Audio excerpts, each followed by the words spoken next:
Shall we do it? Shall we do it? So Okay. I'll just shuffle them and then you tell me when to stop and then I'll take the top card and see what comes up and we'll see how that card resonates with us this evening. Often gives us a nice way in. Yep. Amazing. Okay, so the card that's come up for you this evening is Adventure is Waiting for You. Oh, hope so. If not, well, Adventure is waiting for you. I love that. Do you feel like you are absolutely like on an adventure at the minute? Totally. Like, it's just been, yeah, it's crazy. Just always talking about this crazy journey that I'm on because I didn't ever, I don't know what, I didn't actually have a moment where I thought, oh, this is going to be a small business. It just kind of has happened. And the more I've kind of gone along on my way and loved being creative again, the more I've kind of thought, oh, yeah, do you know what? I could do this or this and this and that, and just sort of learning to adapt. And I don't think I've ever been so determined to make something successful. And yeah, it definitely feels like an adventure, definitely. And then I was not expecting everything that's gone on with Instagram and Facebook and all the making reels, and that all came up as like a separate thing. And now I love doing that too. So there isn't a part of this adventure that I don't enjoy. And yeah, it does feel like an adventure. And I just like at each point just keep thinking, oh, so what can I do next? And where can I take it? Yeah, just wanting to make a success of it too. Yeah. And it's so exciting, isn't it? Like to think back to when you started Mouse and Meg. And it wasn't Mouse and Meg as we know it now, was it? When it started out. Do you want to take us back to that moment when you where this idea started to take fruition and how it's changed? I went to Bath. So I've not actually been back yet. And I'd kind of want to go back to sort of where this adventure started. I went to Bath with my husband. I just lost my job. And he was on he had a work trip down there. And he said, well, why don't you come down, spend some time down there, just relax, just enjoy yourself, just see if you can get your head straight.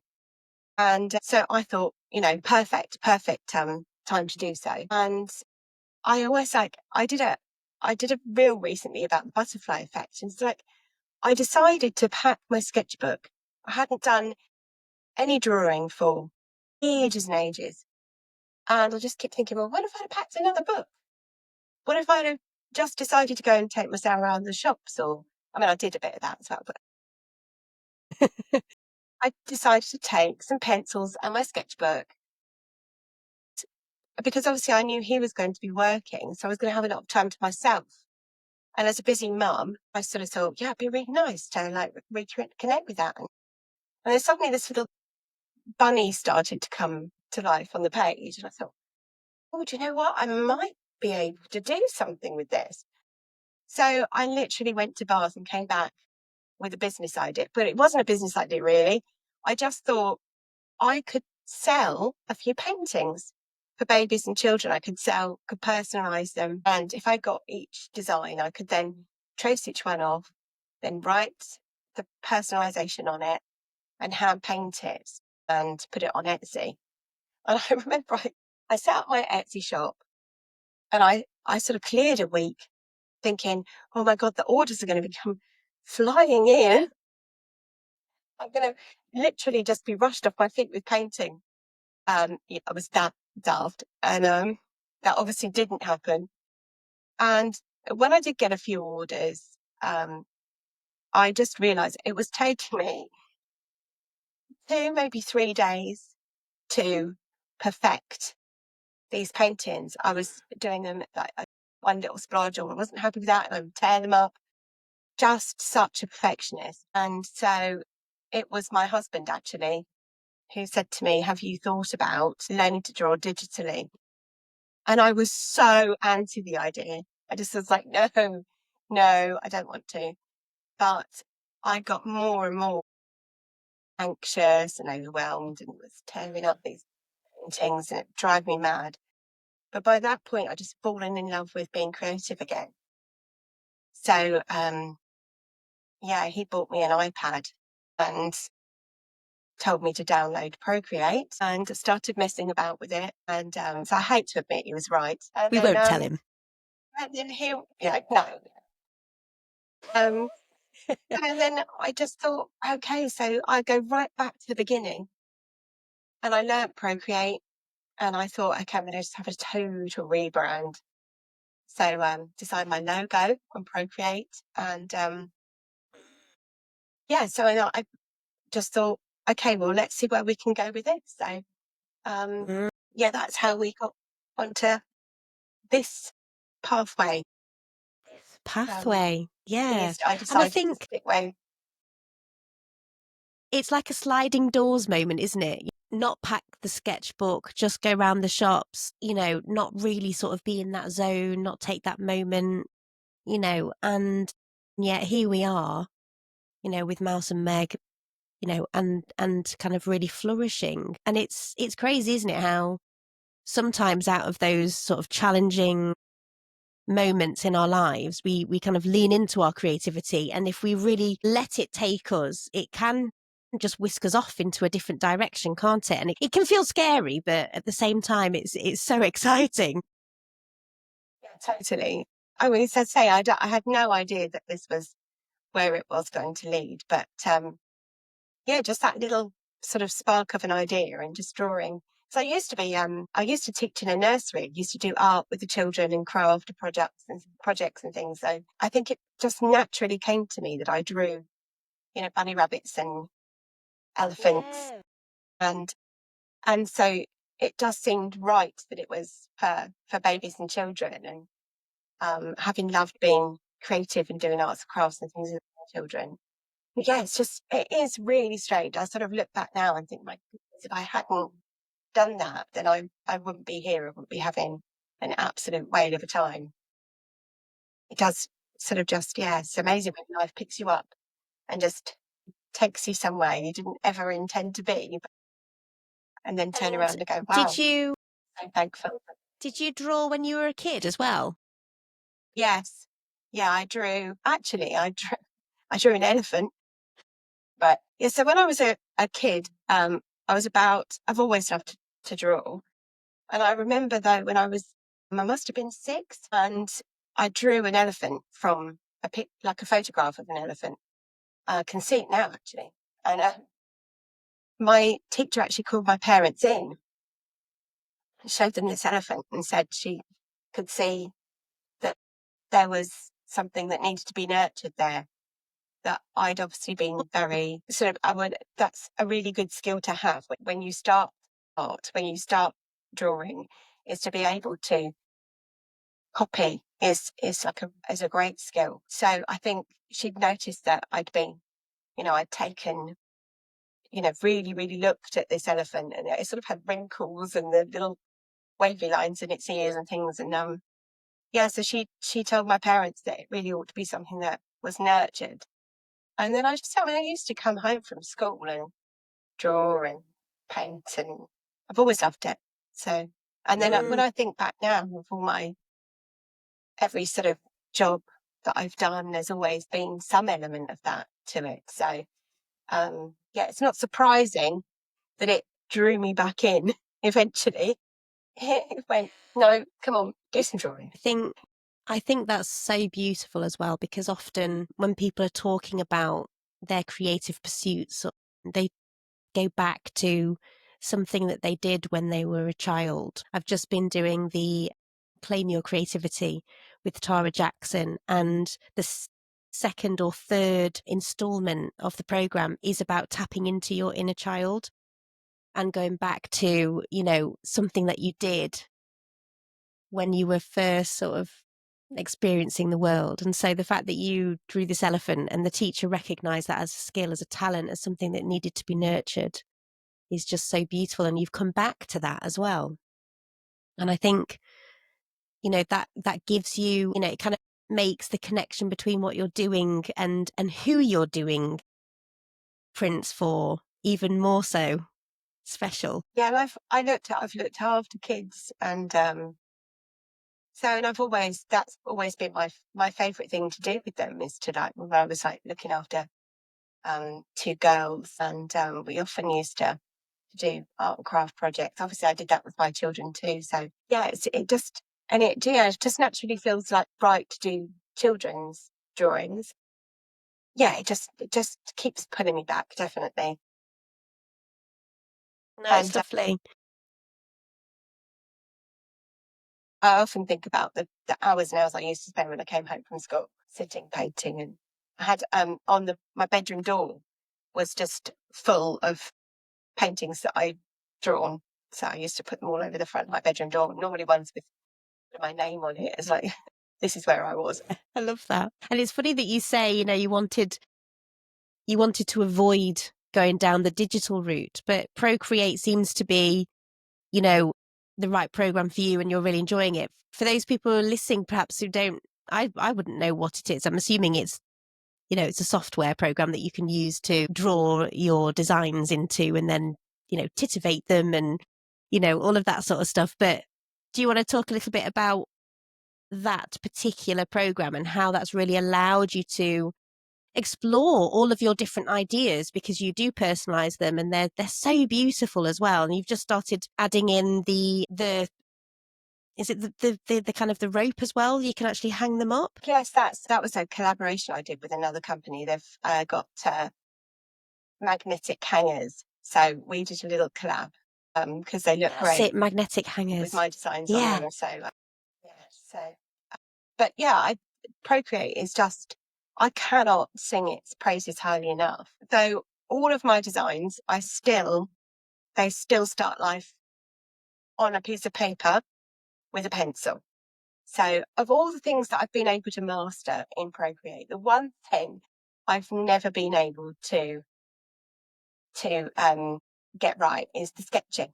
Because what is good about Procreate, and obviously, as I was like too much of a perfectionist, if you tap the screen with two fingers, it will undo whichever line you just drew. So you can undo mistakes like really, really quickly. But I don't know why, but something like when you sketch on a piece of paper, you can still see the faint outline of the line that you did before, even if you erase it. So it's kind of easy to see where you've been and then learn from that line. So I still find the sketching process on paper. I don't know, there's just something about it sort of really still comes from the heart when it's on paper. But Procreate then allows me. So what I do is I take my sketches. One of the questions I get asked most of all is which scanner do you have to put my sketches into Procreate? And my answer is I don't have one. So there's a tool in Procreate. I mean, there's hundreds and hundreds of tools in Procreate. And one of them is that you can take a photograph. So I just hover my iPad over my sketchbook. I take the photograph of my sketch. And then basically you've got lots of different layers and sort of put a layer over.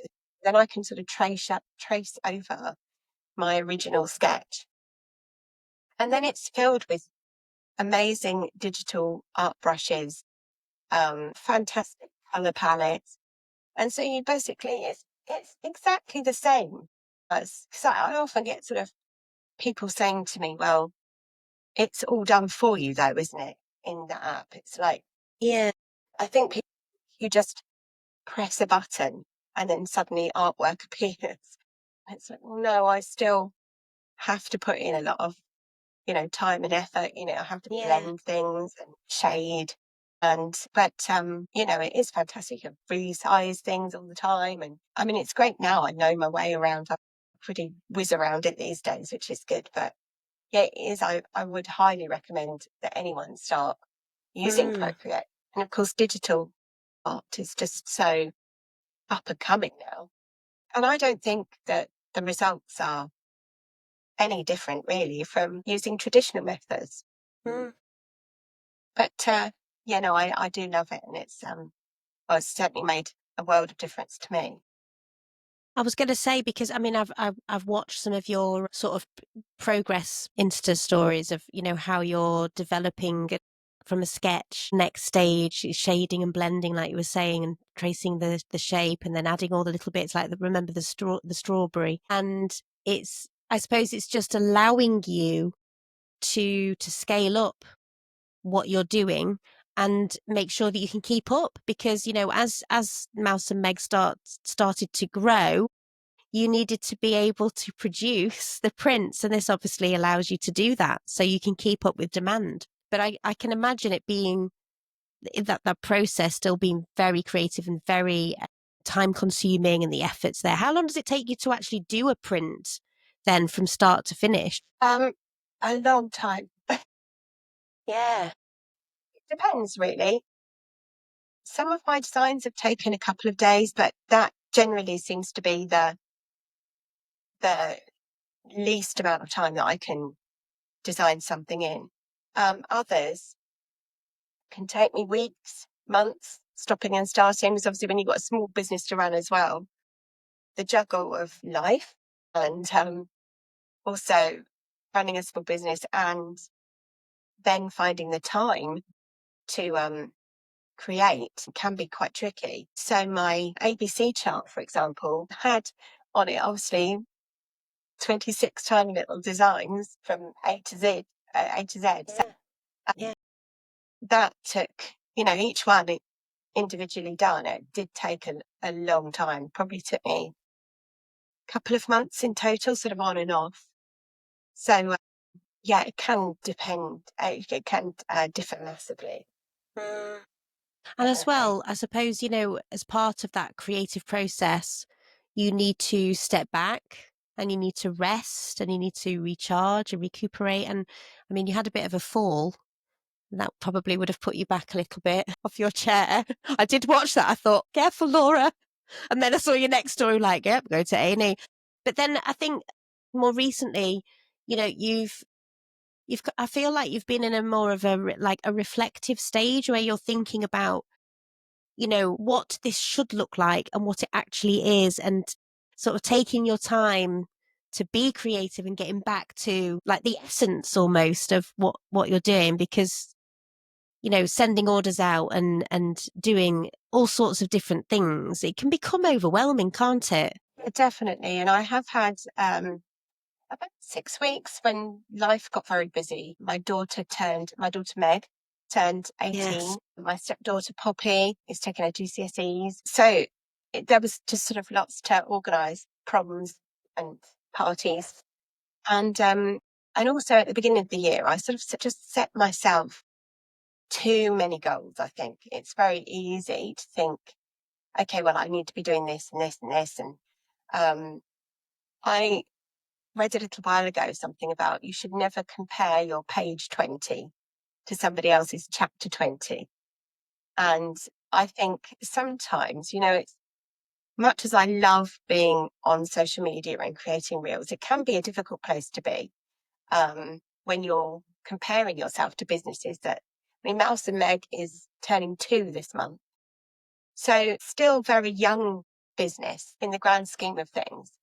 So I think, sometimes it's very easy to get swept up with where you sort of think you ought to be. Yeah. And it is difficult when it's just you running these things, just one person. And I sort of realised that actually I'd set about creating a new product, and I've kind of been chipping away at it, but had not really had much time for that. I set about doing, like you mentioned, the strawberry.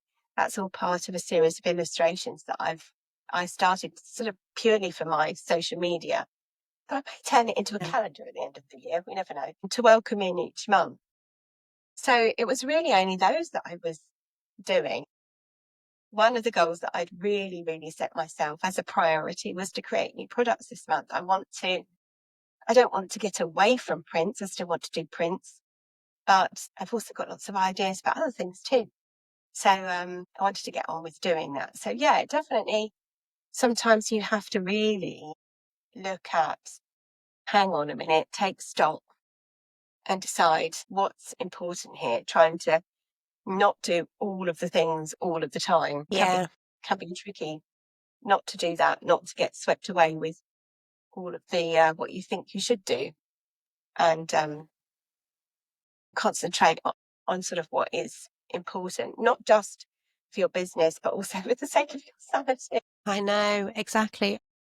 I hear so much of what you're saying because, when you asked me at the start of our conversation, how long have you been doing it? Well, I've been doing the podcast a year, and I'm like, I'm not doing enough. I need to be doing more. I need to be having memberships. I need to be doing this, and I need merchandise. And again, at the start of the year, I thought, right, I'm gonna start doing some merchandise. I'm gonna get some tote bags. I'm gonna get a Cricut machine. I'm gonna do all of that. And I have a 4-year-old, and I work full time. So when, Lucy, are you actually going to do that? And then all of those expectations, all of that pressure comes Yeah, in. And I'm just like, hang on a minute. No one else is putting this pressure on me apart from me. yeah, absolutely. Yes, I know So that feeling stop well. it. I'm not a very patient person either.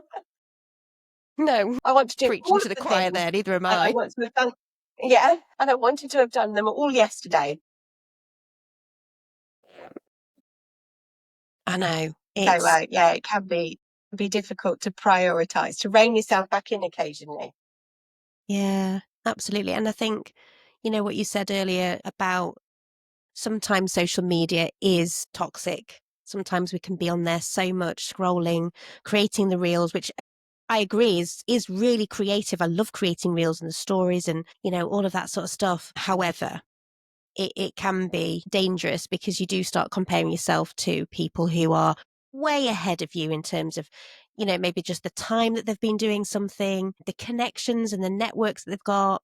It's all relative, isn't it? I think, though, having said that, the power of social media is phenomenal. I genuinely don't think I'd have continued on this journey if it hadn't been for the support of my followers, which has been truly phenomenal.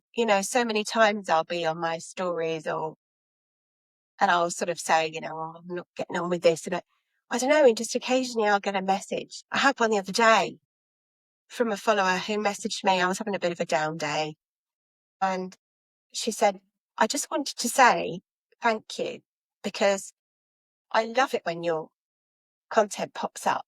And I love seeing all your artwork and it's a true inspiration. So I just wanted to say thank you." And it's like, wow, if I hadn't have actually, some people have said just remarkable things about my artwork. And it really does power me through. And it sort of holds me accountable too, because I kind of don't want to let those people down either. So yeah, it can be a tricky place to be. I genuinely, it's been quite remarkable in the last year, the support that I've had and how that's.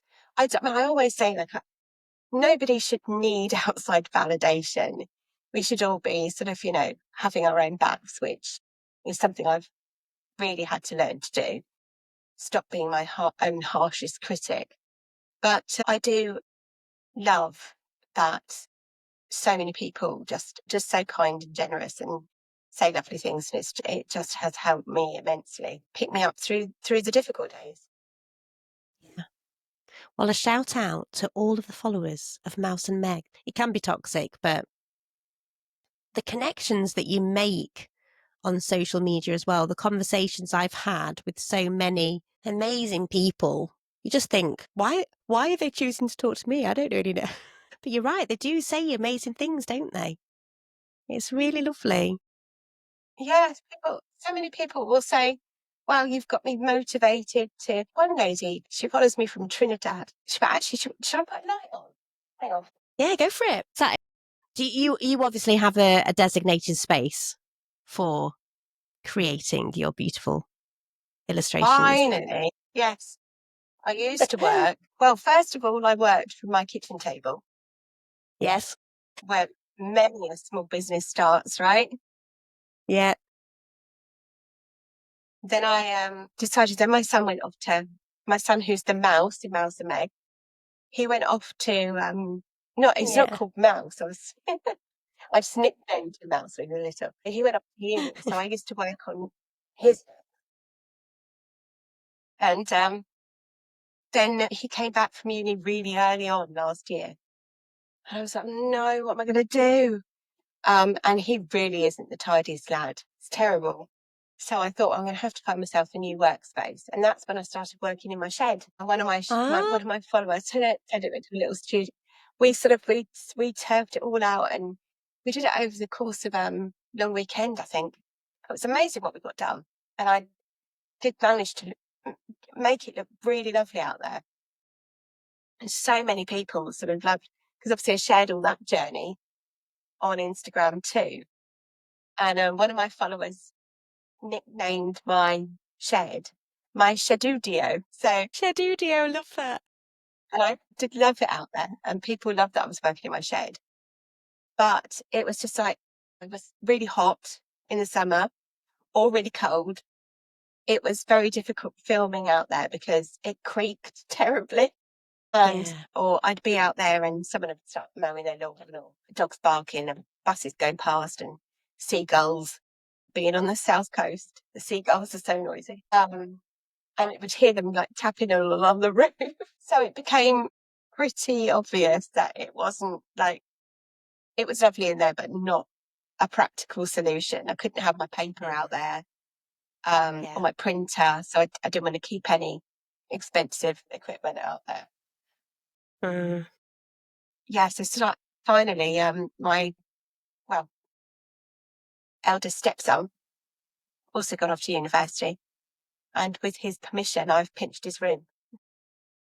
So, so this is where, yeah, hopefully, there's still a bed in here for him. Yeah. But yeah, this is where hopefully Mouse and Meg's forever home is now. And it's nice to be able to just finally have everything in one place. I've got my printer just over there, and Yeah. yeah, everything in its place. And It really, does make a really massive lovely to difference. have. Yeah, definitely. Yeah, huge. And it's sort of like, I suppose, as well, just somewhere to know that once I'm in here, I'm in the zone. So, and it's quite, although, it's quite tucked away, because I did actually used to feel quite um, isolated out there. I'd come back in and the kids would perhaps have a conversation with me about something, and they go, yeah, well, we were speaking to, we were speaking about that earlier, and I'd missed it all. So I kind of missed the buzz of the house a little bit. I thought I would like being out there, but, and away from that. But yeah, so it's nice to be here, but it's a little bit tucked out of the way, uh, Yeah. so that I can have a sort of little calm oasis of creativity. Yeah. Oh, I love that oasis of creativity. And do you work in silence or do you have music on? Like, how do you get into the zone? Do you know what? I do work in silence a lot of the time. I grew up in a house. My mum loved music, but she didn't like the radio. She didn't like the chitter chatter of it all. And she didn't quite just like, so I wasn't sort of brought up with the radio on all the time. So I do quite like a bit of silence. I mean, some days not. Some days I listen to a podcast. Um, and some days I will just, it depends what mood I'm in. I quite listen to a bit of chill hop. That's great to listen to because Chill hop. it is just chilled out. Yeah. And it's kind of that nice chilled vibe. And there's no, sometimes, hearing the lyrics to things, it's quite distracting. So I Mm, do just like putting a bit of that on sometimes.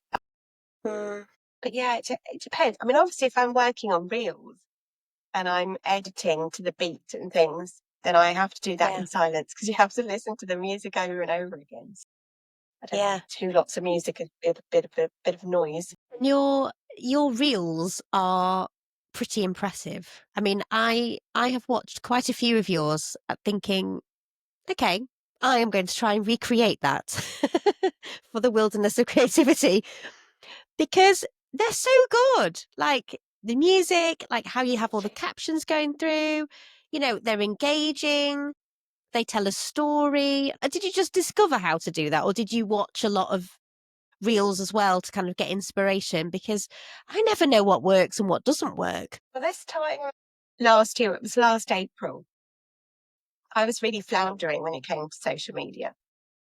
I had no ideas. I kind of did a few process reels, and I was completely conflicted between, am I an artist? Am I a small business? Because small businesses and artists' content seemed to be very different. You know, I didn't feel comfortable about showing my face. I was just like, oh, should I only show my work? And of course, there's so many gurus out there with so much information. Most of it is rubbish, nonsense. But it was a lot of noise and I didn't know who to believe. But then I found I'd followed Martha Keith in her stationery business. And she makes such brilliant reels. And I saw that she'd set up a separate Instagram account called Business Secrets Club. And I instantly followed it. And she then went on to do a challenge called the Reset with Reels Challenge. And it was to post a reel on a theme every day. And then it was going to be like that you'd follow the hashtag and everybody could go and look at everybody else's content was taking part. And I remember it's another one of those moments where I packed my sketchbook and not another reading book. And it's another one of those moments that makes me go a little bit cold, like, oh my goodness, what if I hadn't have done that? So the day before the challenge was due to start, I said to my husband, what do you think I should do? I've not planned anything. There are some days I'm not sure about. I've got no ideas. So, and I was in the process of designing my ABC chart. So, and he said to me, see, he was not right on this occasion. He said, I don't think it's a good idea. He said, I think you'll go down a rabbit hole and you want to get on with your new design. So I think, no, don't do it. So I literally didn't sleep all night. I was still going round in my head, like, how is that? I just felt like that instinct, like I was making a really, really terrible mistake by not taking part. And I was meeting up with my friend for coffee the next day. And I was just getting ready. And I just thought I'd seen Martha's reel on the day one and I'd seen other people's going up. And I thought, I had this massive dollop of FOMO. And I thought, oh, I'll just put something together. So I sat down in my bedroom chair and I literally just found a couple of tiny clips that I'd filmed of myself drawing on Procreate. Just a few bits and bobs, photo of me in Bath. Day one was my story. So I kind of managed to tell my story and say about how I was a perfectionist and how I'd learned Procreate and how I learned in children's prints and I was created children's prints. And threw this reel together, loaded it up, commented on Martha's post and went, oh yeah, mine's up now. Went off for a coffee, didn't think any more of it. And then by the end of the day, it had got 6,000 views. And I was like, way more than I would usually get. That's amazing. It's all part of the challenge. By the end of day two, it got 15,000 views. And every morning and then of course, because it was doing so well, I then felt like I've got to carry on with the challenge. Yeah, and it just went nuts. I mean, not nuts in people get millions and millions of views on their reels, and it stands at the moment at 690,000 views. But it brought with it, you know, amazing followers, and that one reel made me 6,000 followers. So, Wow. and then I suppose because I was sort of thrown in the deep end, Yeah. I just learned, as with my small business, as with Procreate, as with my art, I just learned so much as I went along, picking things up and just fell in love with creating content. So thank goodness I listened to my gut instinct on that one. Yeah, I was going to say, you do strike me as the sort of person who is very open-minded. Like you have a great deal of trust in yourself and in the process and, following that intuition. And I mean, I might be going off piste here, but when you're working with children in that environment, that is very much part and parcel of that job, isn't it? So when you're working in nurseries, when you're working with children, you're observing and listening and following that curiosity that the children are taking you on a path. And I'm wondering whether because of your experience in that, that's kind of part of your creative process almost. I don't know. That I'm just thinking out loud. No, I think you could be right, actually. And just generally being a mum, you have to kind of, you don't really have much time to sort of stop and think about things, do you? Sometimes you just have to hit the ground running. And I definitely do trust my instinct on so many things like that. Just, I've really learned over the years that generally that gut feeling with me is what's the right one to take. It's very rarely wrong. So, it's learning to kind of try and not fight against that is the important. Yeah. And again, in my art, sometimes that feeling of, hang on a minute, that could be better, or or knowing when to stop. That's one of the hardest things to learn. When you're drawing and to not keep going sometimes, to learn that actually, oh, that's right. Don't keep messing, because you could go sort of a bit crazy with it. Like, learn to Mm. know when that process is done. We're finished here. That's about as good as it's going to get. And keep adding any more to it, you could take it over the edge. So yeah, it's again, it's just something that you have to slowly but surely remember and listen to and take on board. Mm. Yeah, learning to trust that in. It's been a massive part of this journey, definitely. Yeah. Did you feel that you kind of closed that part of yourself down a little bit, maybe in the past? Possibly. I think I've always struggled with self-confidence. I've all kind of beaten myself up over things. And I think maybe that is that whole, it's learn because it is quite learning to have that confidence to go, oh, okay, this is right, or no, that's not right for me. Yes, this is right for me. No, I've definitely got to take this path. And that is, yeah, something that I've just been unsure and insecure about in my life before making decisions. Yeah, definitely. I would say it is something that I'm getting a lot better about, knowing that generally that instinct is there. It seems to be there for a reason. Yeah.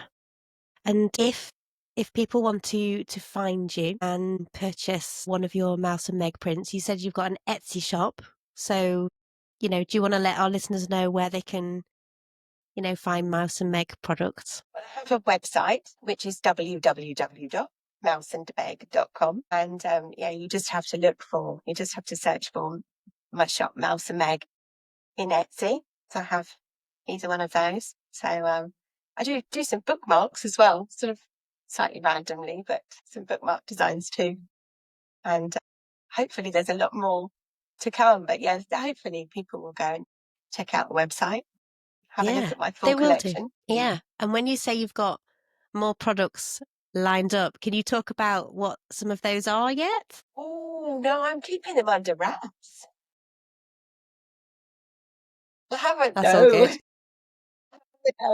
I haven't said, but I am at the moment creating something that involves lots of woodland creatures at the moment. So I've just drawn an otter. I've sketched an otter. And he hasn't got any lower portions at the moment. He gave me a real run for my money. I really, because I love them so much. So it was a real struggle to really feel like I'd captured it. And I Yeah. drew, I had a terrible day one day. It was like my whole desk was covered in rubbing dust, and the eraser got a lot shorter that day. But I persevered, and I've done the otter and a hedgehog and a wren, and yeah, so I've got lots of little woodland creatures coming to life at the moment. But I'm not going to say what. Have to watch this space. Yeah, I will be watching this space. I'm excited. Well, listen, it has been absolutely lovely talking to you. Thank you very much for your time this evening. It's lovely to meet the people behind the brands and the people that I'm following on socials, in person, and just celebrate and share what they're doing and their journey. So thank you very much for spending time with me.